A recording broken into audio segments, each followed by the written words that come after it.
What's up, everybody? What's good with y'all? Let's talk about this mock draft. The Dallas Cowboys first two picks by Mel Kiper. And truth be said, you know, it's all a 50-50 shot anyway, right? But let me talk about Tyler Guyton, who he have at the 24th spot. He's a tall, athletic tackle. He's 6'8", 325 to 330 pounds, give or take. He's very athletic. He can get out in space. He will be a B-gap protector, a C to edge gap situation when you pull that way, that he can stop some stuff that's coming along that way as well. Some of the things that he can play on the left side, or also he can play on the right side. So he can play left and right as it relates to tackle, but we would need him at left side.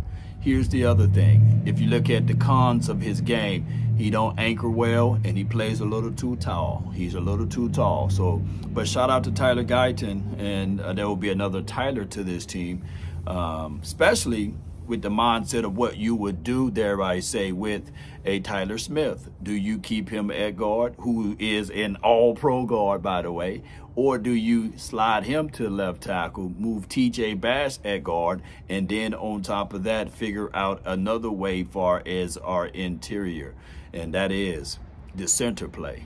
We got two guys that everybody's kind of high on, JPJ, you know, and Zach Frazier. Both of those boys are really phenomenal at that spot at center. But you're going to have to make that movement. Now, some would say that's a little too rich for Zach Frazier at the 24th spot. I've seen mocks where you can slide back in the draft and still get him. Or there are some situations that we are hearing rumblings and news that even JPJ may slip to the second round. And those are things that are where we are at with this offensive line. That's where we at, regardless of how we look at it, regardless of how we see things. The Dallas Cowboys are at that spot with this offensive line. Right side, cool. Terrence Steele, Zach Martin, all of that still cool. It's just what will the Cowboys do on that left side, including the interior stuff.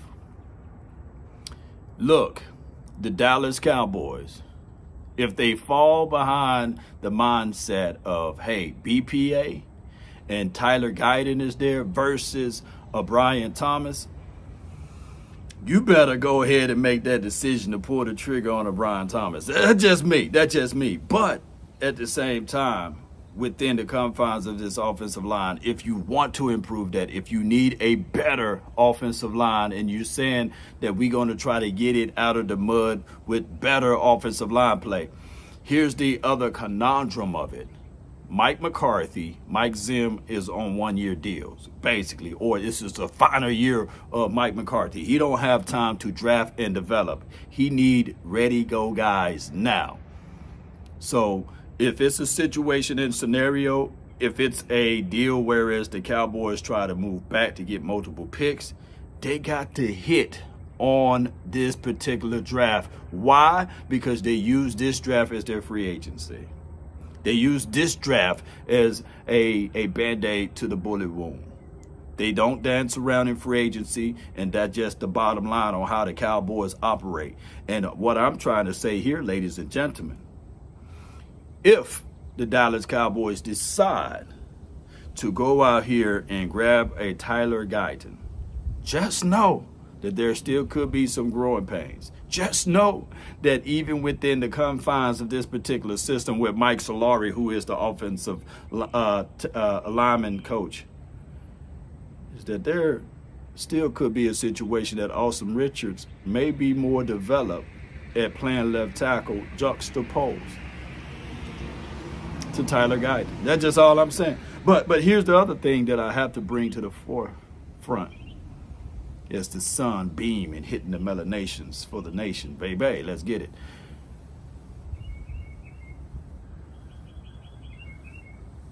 I just want to create a world that we don't see Chuma Edoga out there. That's all I'm saying.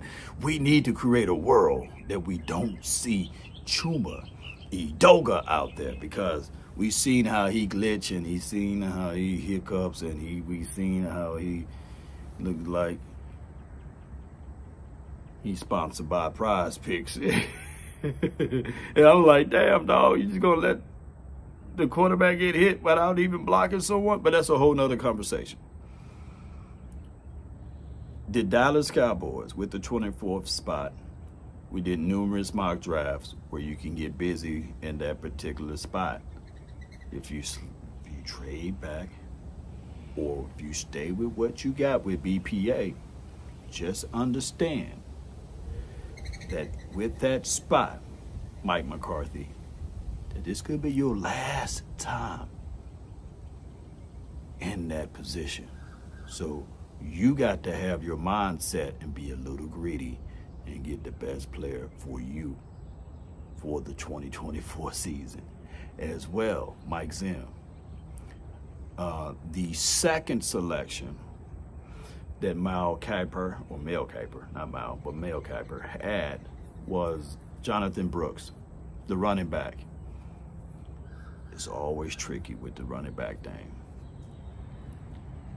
Too many people are putting or placing Jonathan Brooks as our running back for the second pick for us.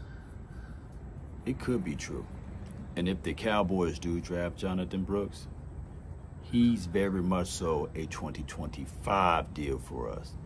I don't think that he's going to be as explosive or as that gritty, grimy, change of pace type of running back for us for this season. Now, granted, the Cowboys, they look at it as a steal. He's by far one of the better running backs in this particular draft. But to me, he may not be as explosive as he was when he was in Texans. You know what I'm saying? For the Hook'em Longhorns. So that's why I'm leaning more on the Trey Benson. That's why I'm leaning more on the Breland Allens of the world. That's why I'm leaning more even on the Michigan kid, Blake Corum. Or even if you go down and you look at the other running backs that you can pretty much get Austin Estem, or you can go get other guys in the later round of this particular draft.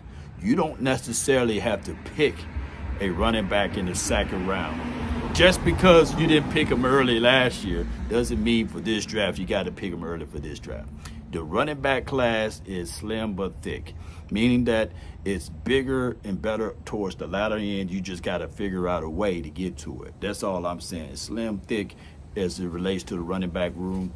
Also within the confines of what the Cowboys should do is BPA, but we did numerous of mock drafts where you can literally get a legitimate running back in the third. We don't have a fourth round draft pick, but we can still find a good running back in the fifth.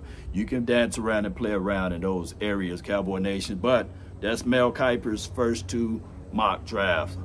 Then he got Tyler Guyton, and then he got Jonathan Brooks as your two. Cowboy Nation, post me your thoughts, post me your concerns down below. That's been my time. I really thank you all for yours. And remember, you're listening to nothing but the best.